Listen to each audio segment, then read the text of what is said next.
Hello student, welcome to success coaching centre biology classes online. और हम लोग पढ़ रहे हैं ह्यूमन रिप्रोडक्शन। आज लेक्चर नंबर 4 है। ठीक है, इसके पहले हम लोग टोटल इस चैप्टर में 3 लेक्चर कंप्लीट कर चुके हैं। पहला लेक्चर कंप्लीट है, दूसरा लेक्चर कंप्लीट है, तीसरा लेक्चर भी कंप्लीट हो चुका है।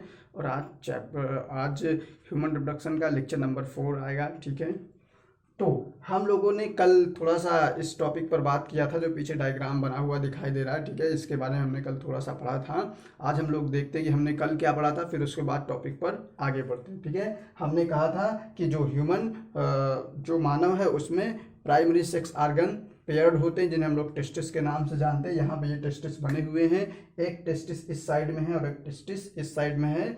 दोनों टेस्टिस से एक एक ट्यूब निकलती है, एक लंबी नली निकलती है जिसकी लंबाई लगभग 30 सेंटीमीटर होती है। और ये उदर गुहा में जाकर के अपनी अपनी तरफ की मूत्र वाहिनी से फंदा बनाती है। ठीक है, आपको समझ में आ गया होगा कि इस नली को क्या कहते हैं। कल नाम बताया गया था, इसका नाम है वास डिफरेंस या फिर शुक्रवाहिनी। ठीक है, यहाँ से ये नली निकलती है और उधर भाग में पहुंचती है, अपनी तरफ के यूरेटर से या फिर मूत्रवाहिनी से फंदा बना करके नीचे की ओर आती है। जो शुक्रवाहिनी है अपनी तरफ की मूत्रवाहिनी से फंदा बना करके नीचे की ओर आती है। जहां पर फंदा बनाती है वहां पर थोड़ा सा नीचे फूल जाती है और इस फूले हुए भाग को हम लोग बोलते हैं एम्पुला। इसे हम लोग बोलते हैं एम्पुला या फिर तुम्बिका बोलते हैं हिंदी में। एम्पुला भाग जो है वो नीचे की ओर आता है और शुक्राशय की छोटी सी नली से जुड़ करके एक तीसरी नई नली बनाता है। यहाँ पे देखें, ये है शुक्राशय जिसे हम लोग सेमिनल वेसिकल कहते हैं। इसकी एक छोटी सी नली है जिसके साथ शुक्रवाहिनी आकर के जुड़ती है और तीसरी नई नली बनती है। और इस नली को हम लोगों ने कहा था, इसे हम लोग कहते हैं इजाकुलेटरी डक्ट या फिर स्खलन नलिका। इसके बारे में कल हमने पढ़ा था। अब ये जो स्खलन नलिका है वो आगे चल करके सीधे यूरिथ्रा यानी मूत्र मार्ग में खुलती है। ठीक है, अब आज हम लोगों को देखना है कि यूरिथ्रा क्या होता है, इसकी लंबाई क्या होती है, यूरिथ्रा कहाँ पे कितना स्थित होता है। उसके बाद हम लोग आज हम लोग एसेसरी ग्लैंड के बारे में पढ़ेंगे। आज हम लोग यूरिथ्रा के बारे में पढ़ेंगे, एसेसरी ग्लैंड के बारे में पढ़ेंगे, आज हम लोग सीमेन के बारे में पढ़ेंगे। ठीक है, पेनिस जो है वो स्पेशल लेक्चर में हम लोग कल देखेंगे उसे। ठीक है, जो पेनिस है वो मेल मैन का एक्सटर्नल जेनेटेलिया है। ठीक है, बाह्य जननांग है। ठीक है, जो पुरुष है उसका बाह्य जननांग पेनिस है। ठीक है, उसको हम लोग कल अलग लेक्चर में कवर करेंगे। आज हम लोग देखेंगे कि यूरिथ्रा क्या होता है, इसके बारे में जो भी है वो सारे चीज पढ़ेंगे। उसके बाद आज हम लोग एसेसरी ग्लैंड के बारे में देखेंगे। फिर उसके बाद हम लोग देखेंगे कि सीमेन क्या होता है। ठीक है, एक स्खलन में कितना सीमेन बाहर निकलता है, उसमें कितने स्पर्म होते हैं, सारी चीज हम लोग क्लियर करेंगे। ठीक है, तो आज हम लोग बात करते हैं सबसे पहले कि यूरिथ्रा की। तो याद रखिएगा, जो यूरिनरी ब्लैडर है यानी जो मूत्राशय है वो पेल्विक रीजन में है। एक चीज एनसीईआरटी ने सफा लेक्चर में एकदम सफा लिखा हुआ है। ठीक है, एनसीईआरटी ने अपनी बुक में एकदम क्लियर लिखा हुआ है, पहली लाइन में। हो सकता है मैंने नहीं बताया, लेकिन यहाँ पे मैं बता देता हूँ कि जो रिप्रोडक्टिव आर्गन है चाहे वो मेल हो चाहे वो फीमेल हो। ठीक है, अगर रिप्रोडक्टिव आर्गन है तो वो चाहे फीमेल पार्टनर हो चाहे मेल पार्टनर हो, पेल्विक रीजन में ही रहेगा। आप बोलेंगे सर कि पेल्विक रीजन क्या होता है, तो पेल्विक रीजन का मतलब ये होता है कि श्रोणि भाग में। ठीक है, अब श्रोणि भाग क्या होता है तो याद रखिएगा, पेल्विक रीजन। ठीक है, पेट के नीचे का जो भी भाग है वहां पे एक बोन पाई जाती है जिसे हम लोग पेल्विक गार्डिल कहते हैं और श्रोणि मेखला कहते हैं। ठीक है, और इसी श्रोणि मेखला को इंग्लिश में पेल्विक गार्डिल कहते हैं। और पेल्विक गार्डिल जहां पे स्थित होता है उस कैविटी को हम लोग पेल्विक कैविटी कहते हैं या फिर पेल्विक एरिया कहते हैं, श्रोणि क्षेत्र कहते हैं, श्रोणि गुहा कहते हैं। ठीक है, और श्रोणि गुहा में ही रिप्रोडक्टिव आर्गन प्रेजेंट होते हैं, चाहे वो मेल रिप्रोडक्टिव आर्गन हो चाहे वो फीमेल रिप्रोडक्टिव आर्गन हो। ठीक है, समझ में आ गया। अब इसके बाद हमने कहा कि जो यूरिनरी ब्लैडर है वो पेल्विक रीजन में है। ठीक है, उसके बाद जब यूरिनरी ब्लैडर यानी मूत्राशय से एक नली निकलती है जिसे हम लोग यूरिथ्रा या फिर मूत्र मार्ग कहते हैं। अब जो मेल पार्टनर का यूरिथ्रा है उसकी लंबाई 20 सेंटीमीटर होती है। ठीक है, याद रखिएगा, मेल पार्टनर का जो यूरिथ्रा होगा वो 20 सेंटीमीटर लंबा होगा। अब जो 20 सेंटीमीटर है उसमें से 10 सेंटीमीटर तो किसी भी स्ट्रक्चर में समाया हुआ नहीं होता है, लेकिन 10 सेंटीमीटर जो यूरिथ्रा होता है वो आगे चल करके पेनिस में धंसा हुआ होता है या फिर पेनिस के बीच से होकर के गुजरता है और शरीर के बाहर एक छिद्र द्वारा खुलता है और इस छिद्र को हम लोग बोलते हैं यूरोजेनाइटल पोर। क्यों बोलते हैं इस छिद्र को यूरोजेनाइटल पोर? क्योंकि इससे यूरिन भी पास किया जाता है और इससे जेनेटिक मटेरियल भी बाहर निकाला जाता है। ठीक है, जर्म सेल भी इससे बाहर निकाला जाता है, इसलिए इसे हम लोग यूरोजेनाइटल पोर भी कहते हैं। ठीक, तो अब यूरिथ्रा की बात करते हैं। यहाँ पे देखिए यहाँ से यूरिथ्रा स्टार्ट है और यहाँ पर जाकर के समाप्त हो रहा है। ठीक है, तो यहाँ से स्टार्ट हो रहा है, यहाँ से समाप्त हो रहा है। इतनी पूरी लंबाई जो है वो है 20 सेंटीमीटर की, जिसमें से 10 सेंटीमीटर अंदर की ओर खुला होता है, लेकिन 10 सेंटीमीटर पेनिस के अंदर समाया हुआ होता है। ठीक है, जो यूरिथ्रा है, जो मूत्र मार्ग है, उसको 3 भागों में डिवाइड किया गया है। Number 1 prostatic urethra. Prostatic urethra का क्या मतलब है? यह वह वाला यूरिथ्रा, यह यूरिथ्रा वह भाग है जहां पर प्रोस्टेट ग्लैंड आकर खुल रही है। ठीक है, फिर से समझिए, पहला पॉइंट है प्रोस्टेटिक यूरिथ्रा। प्रोस्टेटिक यूरिथ्रा मतलब ऐसा यूरिथ्रा जहां पर प्रोस्टेट ग्लैंड आकर के खुलता है। प्रोस्टेट ग्लैंड क्या है आगे पढ़ेंगे अभी। ठीक है, तो मूत्र मार्ग का वह भाग जहां पर प्रोस्टेट ग्लैंड आकर खुलती है प्रोस्टेटिक यूरिथ्रा कहलाता है। ठीक है, समझ में आ गया। उसके बाद जो दूसरा लिखा हुआ है वो है मेम्ब्रेनस यूरिथ्रा। मेम्ब्रेनस यूरिथ्रा का मतलब ये है कि यहाँ पर सिर्फ और सिर्फ यूरिथ्रा की मेम्ब्रेन है, यहाँ पे कोई ग्लैंड्स खुल नहीं रही है, या फिर ये भी कह सकते हैं कि यहाँ पर काउपस ग्लैंड खुल रही है या फिर बल्बो यूरिथ्रल ग्लैंड खुल रही है। इस तरीके से जो यूरिथ्रा होगा उसे हम लोग बोलेंगे मेम्ब्रेनस यूरिथ्रा, या फिर हम ऐसे भी कह सकते हैं कि पेनाइल यूरिथ्रा और प्रोस्टेटिक यूरिथ्रा। पेनाइल यूरिथ्रा और प्रोस्टेटिक यूरिथ्रा के बीच में जो यूरिथ्रा है उसे हम लोग बोलते हैं मेम्ब्रेनस यूरिथ्रा। ठीक है, समझ में आ गया। तीसरा पॉइंट लिखा हुआ है पेनाइल यूरिथ्रा। पेनाइल यूरिथ्रा का मतलब है कि मूत्र मार्ग का वह भाग जो पेनिस के अंदर समाया हुआ है पेनाइल यूरिथ्रा कहलाता है, और पेनाइल यूरिथ्रा ही शरीर के बाहर खुलता है। छिद्र को बोलते हैं यूरिथ्रल, छिद्र को बोलते हैं यूरिथ्रल मिएटस। ठीक है, यूरिथ्रल मिएटस, या फिर इसे हम लोग बोल सकते हैं यूरोजेनाइटल पोर। इतनी बात समझ में आ गई, तो हमको पता चला कि मूत्र मार्ग क्या होता है, कितना लंबा होता है, कितने भागों में डिवाइड होता है। ठीक है, समझ में आ गया। अब हम लोग आज बात करते हैं एक्सेसरी ग्लैंड की। एक्सेसरी ग्लैंड की बात करते हैं।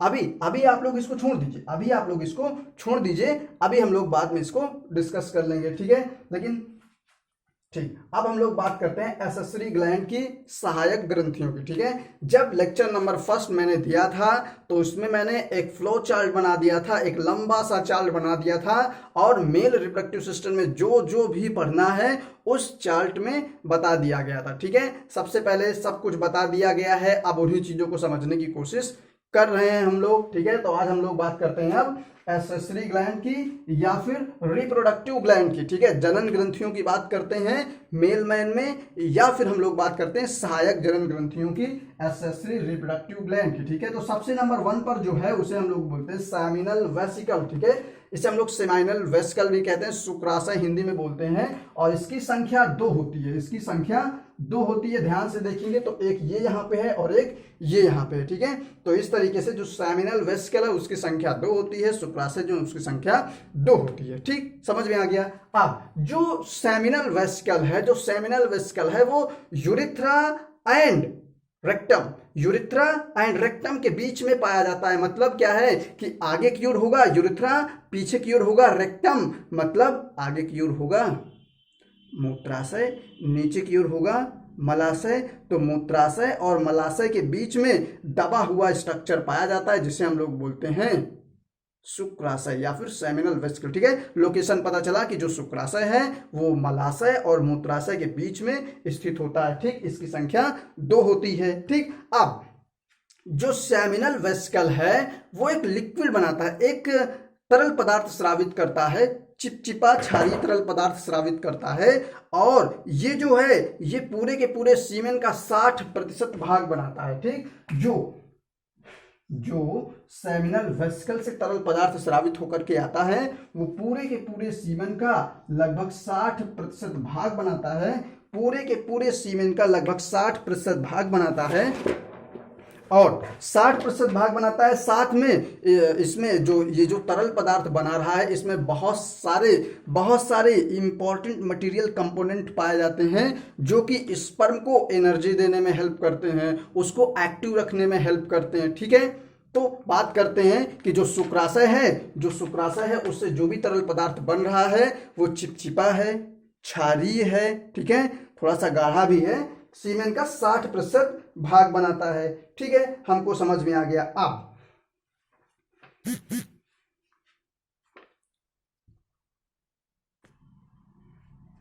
तो जो सेमिनल वेसिकल है उसका जो लेयरिंग है वो ग्लैंडुलर सेल से बना हुआ है। जो सेमिनल वेसिकल है उसका जो दीवार है वो ग्लैंडुलर सेल से बना हुआ है। ग्लैंडुलर सेल पाई जाती है। ठीक है, जो ग्लैंडुलर सेल हैं ये एक तरल पदार्थ का स्रावण करती हैं, और यह तरल पदार्थ सेमिनल प्लाज्मा कहलाता है। ठीक है, इसे हम लोग सेमिनल प्लाज्मा कहेंगे।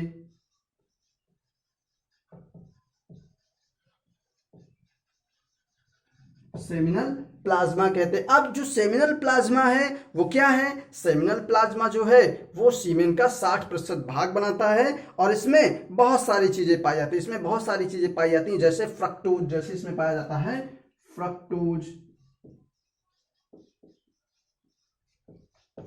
पाया जाता है, इसमें साइट्रेट पाया जाता है, इसमें प्रोस्टाग्लैंडीन पाई जाती है, इसमें हम लोग फ्रक्टोज पाया जाता है और साइट्रेट पाया जाता है, प्रोस्टाग्लैंडीन्स पाई जाती हैं, यहाँ पे लिखते हैं प्रोस्टाग्लैंडीन्स पाए जाते हैं, यहाँ पे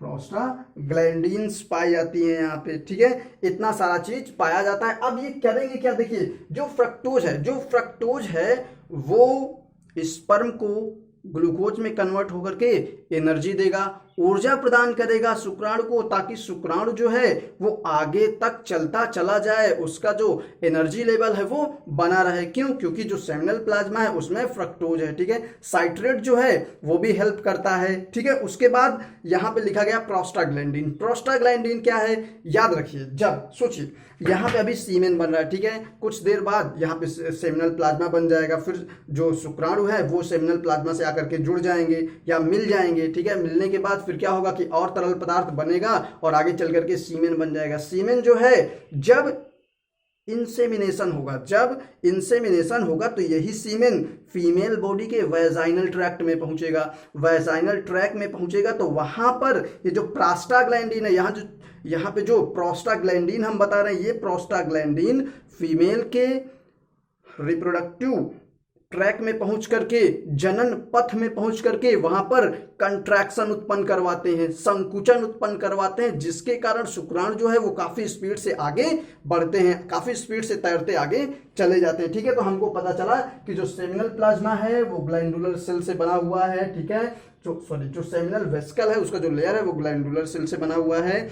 ग्लैंडुलर सेल्स जो है वो सेमिनल प्लाज्मा का स्रावण करते हैं। फाइनली शुक्रिय द्रव, हिंदी में बोलते हैं, शुक्रिय द्रव का स्रावण करती हैं, और इसमें फ्रक्टोज पाया जाता है, साइट्रेट पाया जाता है, प्रोस्टाग्लैंडीन पाया जाता है। जो फ्रक्टोज है वो ग्लूकोज में कन्वर्ट होकर के ऊर्जा देता है, जो प्रोस्टाग्लैंडीन है वो फीमेल जेनाइटल ट्रैक में, मादा जनन पथ में पहुंच करके कंट्रैक्शन उत्पन्न करवाती हैं, संकुचन उत्पन्न करवाती हैं, जिसके कारण शुक्राणु आगे बढ़ते चले जाते हैं। ठीक है, सेमिनल प्लाज्मा क्या काम करेगा? शुक्राणुओं का पोषण करेगा, शुक्राणुओं को एनर्जी देगा, शुक्राणु को तैरने में हेल्प करेगा। ठीक है, ये सारी चीजें हमको पता चल गई। याद रखिएगा, जो सेमिनल प्लाज्मा है वो अल्कालाइन मीडियम का होता है। ठीक है, क्षारीय माध्यम का होता है। ठीक, समझ में आ गया। अब एक बात और समझिएगा कि जो सेमिनल प्लाज्मा है, कभी कभी प्रश्न आता है कि सेमिनल प्लाज्मा क्या है, सेमिनल प्लाज्मा या फिर शुक्रिय द्रव क्या है? तो याद रखिएगा, अगर सीमेन से या फिर वीर से शुक्राणुओं को हटा दिया जाए, तो जो तरल पदार्थ बचता है उसे हम लोग सेमिनल प्लाज्मा या फिर शुक्रिय द्रव कहते हैं। ठीक, समझ में आ गया। अब हम लोग बात करते हैं दूसरी ग्लैंड के बारे में पहला ग्लैंड कौन सा था? Seminal vesicle. इसकी संख्या 2 थी। क्या बना रहा था? Seminal plasma. ठीक है, शुक्रिय द्रव। क्या क्या था? सब लिखा हुआ है, समझ में आ गया। ठीक है, अब याद रखिएगा ये जो सेमिनल प्लाज्मा है, जो शुक्राशय के द्वारा तरल पदार्थ बनाया जा रहा है, ये शुक्राणुओं के टिफिन का काम करता है, टिफिन लंच बॉक्स का काम करता है। ठीक है, सोचिए आप लोग, यहां से यहां पर बन रहा है स्पर्म। ठीक है, सेमिनिफेरस ट्यूब्यूल में स्पर्म बन रहा है। स्पर्म बनने के बाद यहाँ से आएगा, यहाँ से होते होते यहाँ पे एपिडिडाइमिस में आएगा, एपिडिडाइमिस से होते होते वास डिफरेंस में जाएगा, वास डिफरेंस से होते होते सीधे यहाँ पे आएगा, सेमिनल वेसिकल से मिलेगा, एजाकुलेटरी डक्ट में जाएगा, एजाकुलेटरी डक्ट से होते होते कहाँ जाएगा? सीधे यूरिथ्रा में जाएगा, यूरिथ्रा से होते होते सीधे फीमेल जेनाइटल ट्रैक में जाएगा, मादा जनन पथ में जाएगा, और फिर वहां पर क्या करेगा? तैरते हुए ओवम तक पहुंचना। कहने का मतलब बड़ा लंबा ट्रैवल करना है स्पर्म को, और इतना लंबा ट्रैवल करने के लिए उसको एनर्जी की तो जरूरत ही होगी, और एनर्जी कैसे मिलेगी? भोजन होगा तब तो मिलेगा। ठीक है, तो जो एनर्जी का काम है यहाँ पे, ये सारी चीजें जो ग्लैंड्स हैं जो तरल पदार्थ दे रही हैं, इनमें बहुत सारा पोषक तत्व है, बहुत सारा न्यूट्रिएंट है जो कि स्पर्म को पोषण देगी। ठीक है, समझ में आ गई बात। अब हम लोग बात करते हैं दूसरे ग्लैंड की, और जो दूसरा ग्लैंड है वो है प्रोस्टेट ग्लैंड। प्रोस्टेट ग्लैंड, ठीक है, ये लिखा हुआ है प्रोस्टेट ग्लैंड। प्रोस्टेट ग्लैंड की संख्या 1 होती है। ठीक है, प्रोस्टेट ग्लैंड की संख्या 1 होती है, और ये देखने में अखरोट की तरह दिखाई देती है। ठीक है, अखरोट की तरह दिखाई देती है, आपको समझ में आ जाएगा। तो देखने में ये अखरोट की तरह दिखाई देती है, इसकी संख्या 1 होती है प्रोस्टेट ग्लैंड। ठीक है, इसकी संख्या 1 है, समझ में आ गया हमको। अब जो प्रोस्टेट ग्लैंड है वो दूधिया क्षारीय तरल पदार्थ स्रावित करती है। ठीक है, जो प्रोस्टेट ग्लैंड है वो दूधिया मतलब सफेद कलर का, व्हाइट कलर का, दूध के जैसा व्हाइट कलर का एक क्षारीय तरल पदार्थ स्रावित करता है। ठीक है, तो लिखते हैं यहाँ पे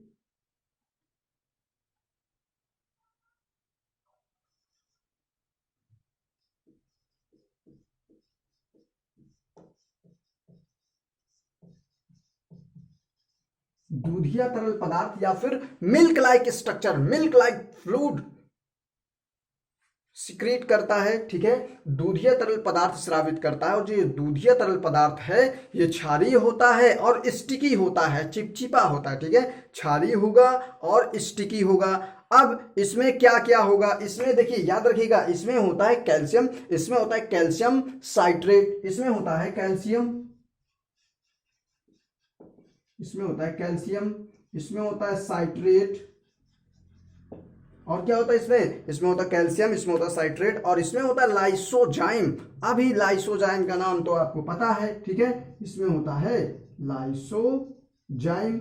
अब ये लाइसोजाइम क्या है? तो लाइसोजाइम एक ऐसा एंजाइम है जो कभी कभी बहुत सारी जगहों पे देखने को मिलता है। ठीक है, और ये रोगाणुओं को नष्ट करने का काम करता है। जो लाइसोजाइम एंजाइम है वो अधिकतर रोगाणुओं को नष्ट करने का काम करता है। यदि कभी कदार कोई रोगाणु आपके कोहैबिटेशन करते समय अगर एंटर कर गया, तो वहां पे लाइसोजाइम एंजाइम उसको खत्म करके आपको प्रोटेक्शन देने का काम करेगा। लेकिन हर समय पर लाइसोजाइम एंजाइम पूरी तरीके से सक्रिय नहीं हो पाता है, उस रोगाणु को मारने में सक्षम नहीं हो पाता है, तब कभी कदार इन्फेक्शन के चांसेस बढ़ जाते हैं। ठीक है, और यहाँ पे भी बहुत सारे चीजें होती है। ठीक है, वो हम लोग आगे चल करके देख लेंगे जब हम लोग फर्टिलाइजेशन पढ़ेंगे। ठीक है, अब मैंने कहा कि जो सेमिनल प्लाज्मा था, जो शुक्राशय से सेमिनल वेसिकल से जो तरल पदार्थ स्रावित हो रहा था, वो सीमेन का 60% भाग बना रहा था। पता है ना, 60% भाग ये बना दिया। ठीक है, उसके बाद यहाँ पे हमने देखा कि जो प्रोस्टेट ग्लैंड है वो दूधिया तरल पदार्थ स्रावित करता है, ये क्षारीय होगा। ठीक है, क्षारीय है, क्षारीय तो वो भी था। ठीक है, क्षारीय है।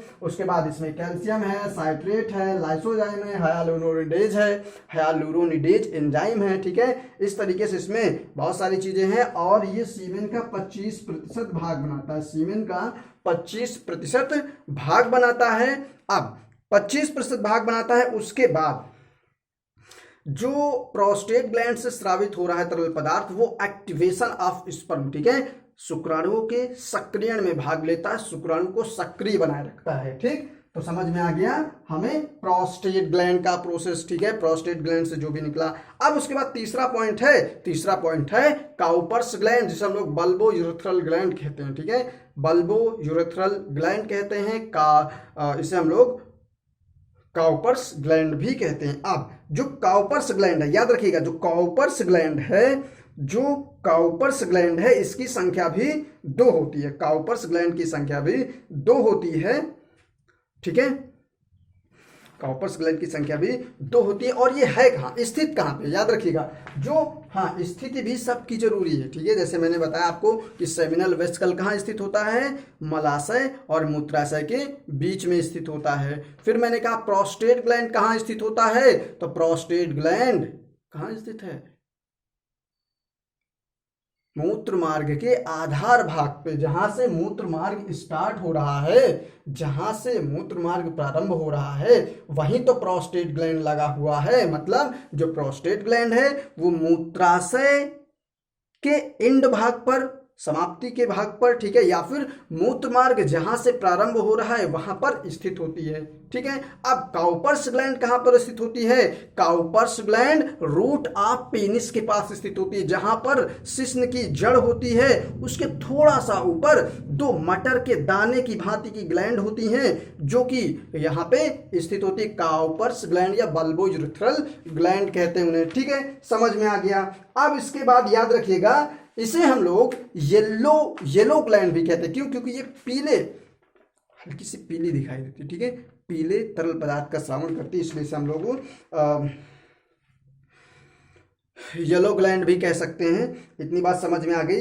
अब यहाँ पर हम लोग देखेंगे कि जो काउपर्स ग्लैंड है या फिर जो बल्बोयूरेथ्रल ग्लैंड है ये क्या करती, ठीक है। तो ये व्हाइट कलर का, ये एकदम व्हाइट कलर का क्षारीय तरल पदार्थ स्रावित करती है, क्षारीय तरल पदार्थ स्रावित करती है। और ये तरल पदार्थ काफी चिपचिपा होता है। याद रखिएगा, एक चीज दिमाग में डाल लीजिए, ठीक है, कि जब भी कभी सेक्सुअल अट्रैक्शन होगा, जब भी कभी कोहैबिटेशन होना होगा, ठीक है, जब भी कभी कोहैबिटेशन होना होगा या फिर इंटरक्रॉस होना होगा, तो उस दरमियान पेनिस से व्हाइट कलर का एक चिपचिपा तरल पदार्थ निकलता है। सीमन निकलने से पहले, वीर्य निकलने से पहले, जब पेनिस इरेक्ट होता है, जब पेनिस कड़ा होता है, बड़ा हो जाता है और सेक्स करने की कंडीशन में होता है या फिर कोहैबिटेशन करने की कंडीशन में होता है, तो उस टाइम क्या होता है कि जो पेनिस होता है उसमें जो आगे की ओर छिद्र है, यूरोजेनाइटल पोर है, उससे एक पानी की तरह, पानी के रंग का चिपचिपा क्षारीय तरल पदार्थ बाहर निकलता है।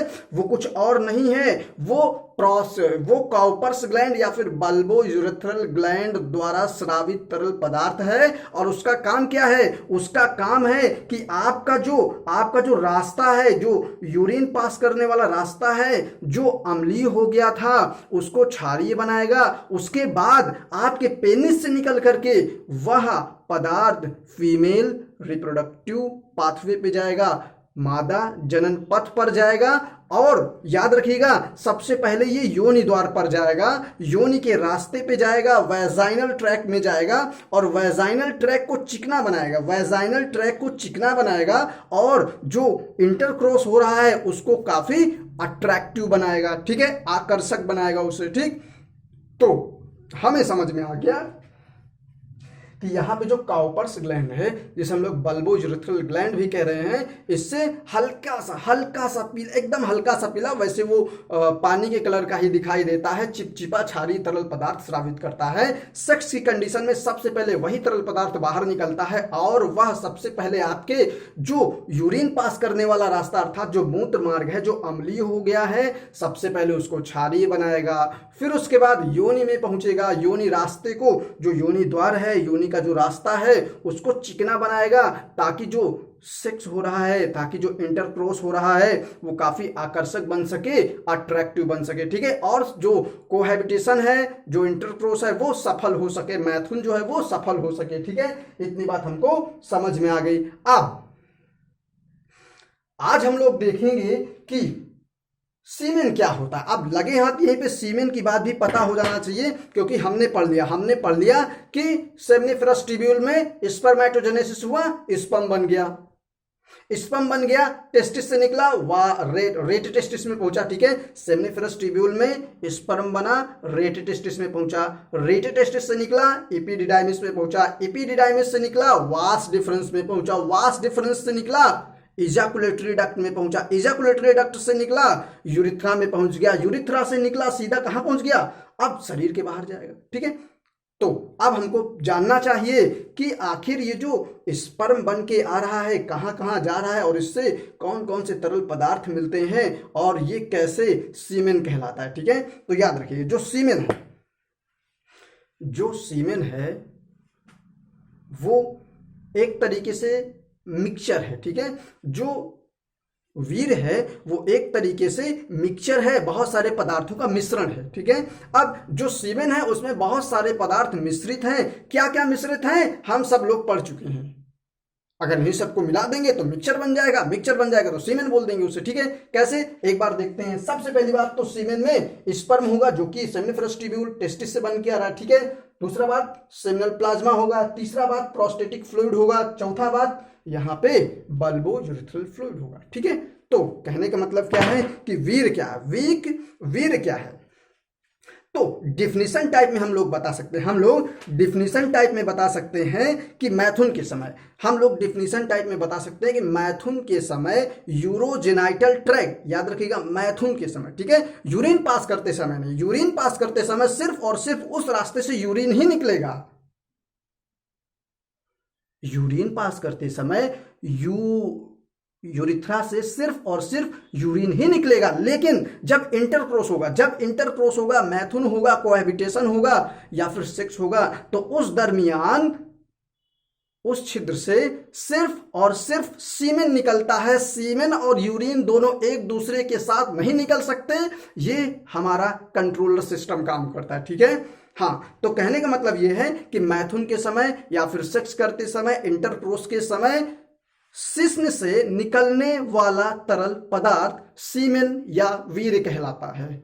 बात समझ में आ गई। अब जो वीर्य है वो कई पदार्थों का मिक्सचर है। इसमें क्या क्या होगा, फ्रक्टोज होगा, साइट्रेट होगा, कैल्शियम होगा, प्रोस्टाग्लैंडिन होगा, शुक्राणु होगा और भी बहुत सारा तरल पदार्थ होगा। ठीक है, ये सारा चीज होगी सीमेन में, ये सारी चीजें होंगी। इतनी बात समझ में आ गई हमको। अब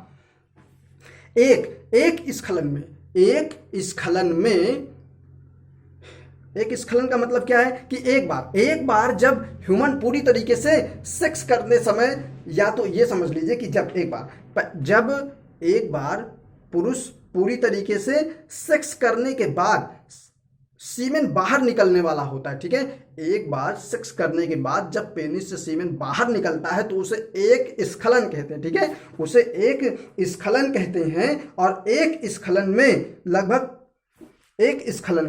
लगभग 4 मिलीलीटर सीमेन निकलता है। ठीक है, एक स्खलन में लगभग 4 मिलीलीटर सीमेन बाहर निकलता है। ठीक है, और इतने सीमेन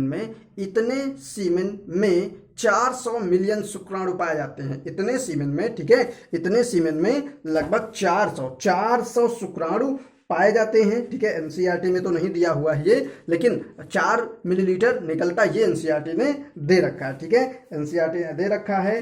तो एक स्खलन में 4 मिलीलीटर सीमेन निकलता है। ठीक है, और इसमें शुक्राणुओं की संख्या 400 मिलियन, अर्थात 400 मिलियन मतलब क्या होगा इसका, 400 मिलियन मतलब 40 करोड़। ठीक है, तो एक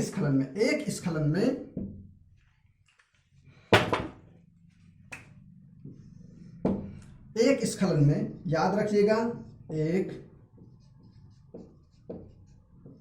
स्खलन में 4 ml मतलब 4 मिलीलीटर, एक स्खलन में 4 मिलीलीटर वीर्य बाहर निकलता है। ठीक है, और इतने वीर्य में 40 करोड़ शुक्राणु पाए जाते हैं। 40 करोड़ शुक्राणु मतलब 400 मिलियन शुक्राणु पाए जाते हैं। और इतने शुक्राणुओं में से कम से कम 60% शुक्राणु एक्टिव होना चाहिए। 60% शुक्राणुओं में से कम 60% शुक्राणु एक्टिव होना चाहिए। ठीक है, हाँ, तो हमको समझ में आ गया कि सीमेन क्या है, कितनी मात्रा होती है एक स्खलन में। ठीक, तो आज के लिए इतना ही, कल फिर हम लोग एक नए लेक्चर के साथ सामने आएंगे, ठीक है। जब तक के लिए गुड बाय। और हाँ, एक बात याद रख लीजिए, लेक्चर को सब्सक्राइब कर लीजिए ताकि आपको सारे के सारे लेक्चर समय पर मिल जाएं, कोई भी लेक्चर मिस ना होने पाए। वीडियो को शेयर कर दीजिए अपने दोस्तों के पास ताकि उनको भी पता चल सके कि ऑनलाइन क्लासेस चल रही हैं, ठीक है। तब तक के लिए गुड बाय, फिर कल मिलते हैं।